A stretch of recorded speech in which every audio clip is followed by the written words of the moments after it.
Hi, I'm Cody Anderson, one of the pastors at Parker United Methodist Church.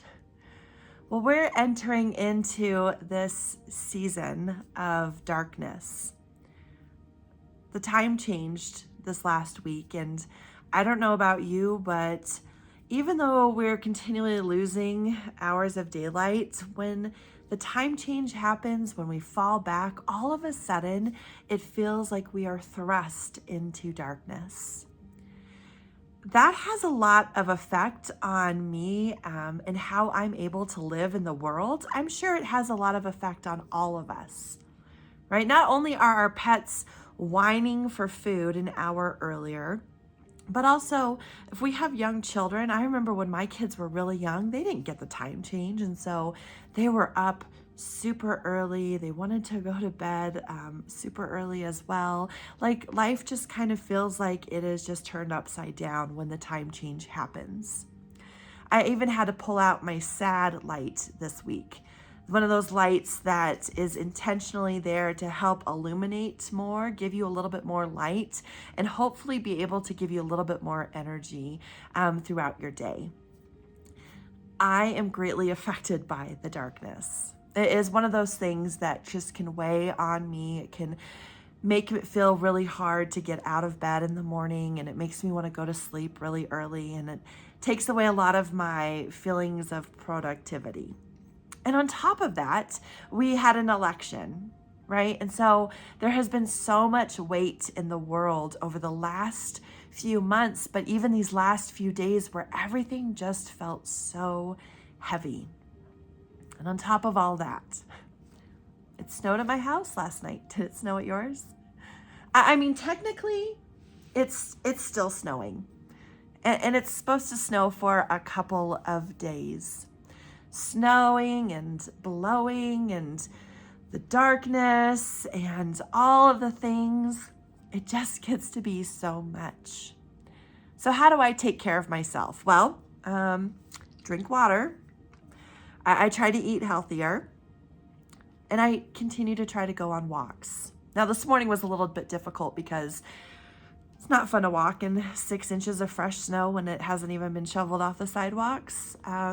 But most of the time I like to go for walks. I like to get out and experience nature, listen to the birds, and watch the deer in the neighborhoods. So usually on Sunday mornings, I'm up really early and I go for walks. But when the time change happens, it feels like it's even darker in those early morning hours. I can't quite explain it, but it just feels like there's no light at all. A few stars here and there, but other than that, complete darkness. Have you ever been plunged into that dark space, whether it's been on a walk or all of a sudden the light goes out in your house, the power goes out, or maybe it's just been a dark time of your spirit, a dark time of the soul where you just felt like there was no light around?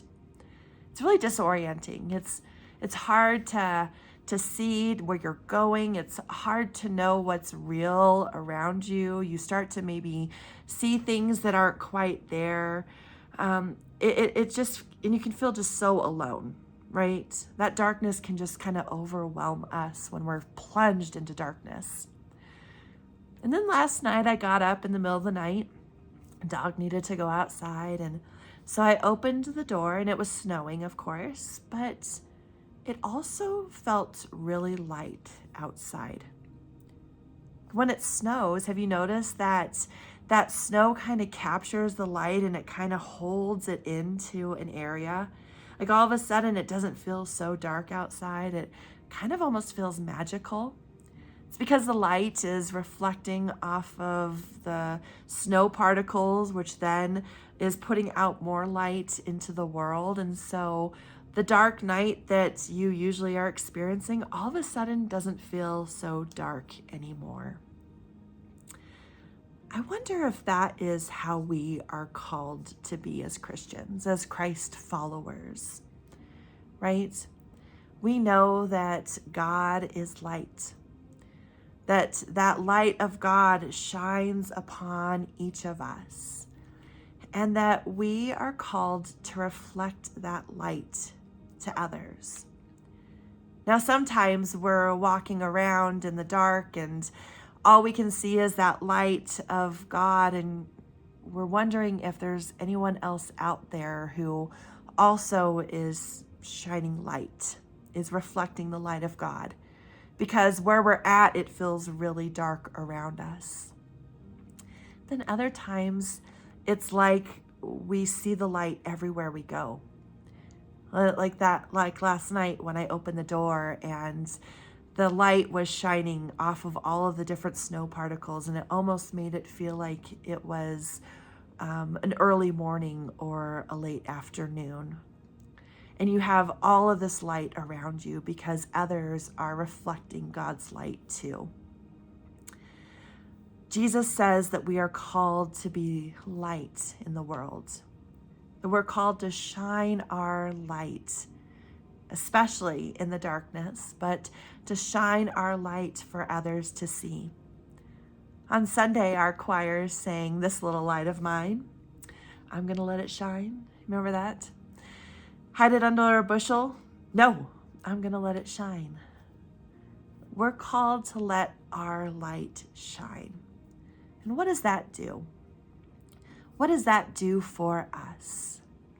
Well, when life feels hard, when it feels dark, when we get overwhelmed by all of the things that are happening around us, letting our light shine is a simple thing that we can do to help bring goodness into the world. Right? We can't control all the big things that are happening. We can't control the elections, and we can't control climate stuff, and like all the big things we have no control over. But what do we have control over? We can let our light shine.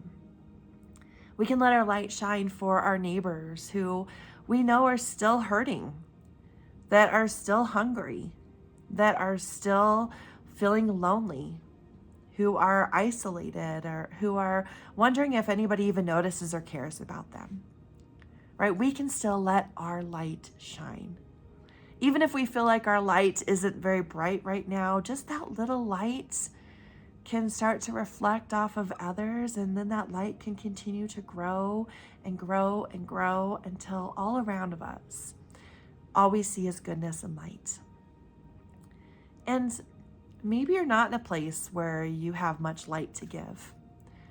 I want to encourage you to look for others who are shining their light around you, to find others who are focusing on how to bring goodness into our communities, light into our communities, who are shining the light of God and reminding everyone that they are loved by God. Find those people and borrow their light for a minute. Borrow their light and see how that might fill you up so that you can then go and shine your light to others. We're about to enter the Advent season. It's still a few weeks away. I've heard some people have been putting up their Christmas trees, and actually Jackson last night said he wanted to put up ours, but I don't know. There's a time where I can have the Christmas tree up in my house for about 30 days, and then it starts to feel really ugly. Like I want my house back. So we're not going to put our tree up until after Thanksgiving, but if you need to put your tree up, be reminded of the light, right? The light that shines in the darkness, and darkness did not overcome it. But this Advent season is a time where we're going to be in a season of intentional waiting for the promise of Jesus to come. And then we're going to have Christmas, which we're all going to be filled with love and light. And we're going to sing Silent Night together and blow out our candles. And then there's this poem that Howard Thurman writes. And it's, when the bells are done ringing for Christmas, that's when the work begins. My friends, now is when the work begins. We're not done. We're not meant to be embraced by this darkness and let it fill us, but we are meant to let our light shine, to keep doing the work in our communities, to keep spreading God's love and light wherever we go. The work is not done. So, what are the little things that you can do to let your light shine? As we enter into these next dark days, as it continues to grow darker and darker and darker, until we get to that longest night in December, what are the little things that we can do to let our light shine? Maybe it's inviting someone to sit with you and have a coffee and hear their story. Maybe it's inviting someone into your home for Thanksgiving because they don't have family around. Maybe it's going and working at Secor or Parker Task Force and making sure people right now have enough food. Maybe it's showing up at town council meetings or Douglas County meetings and making sure that your voice is heard for those in our society who need to have that voice spoken for them. Maybe it's showing up for our kids, our youth, our children, and reminding them that even in the dark days, we need to let our light shine. My friends, that's my vow to you, is that no matter how dark the days feel, no matter how much life starts to just feel like it's closing in on me, I'm going to pull out my sad lights and I'm going to let my light shine. This little light. And I hope that you'll join me in letting your little light shine so that our little lights can combine together and we can continue to grow that light in our community and let people know that God is with them and loves them just as God is with us and loves us. So let's let our light shine.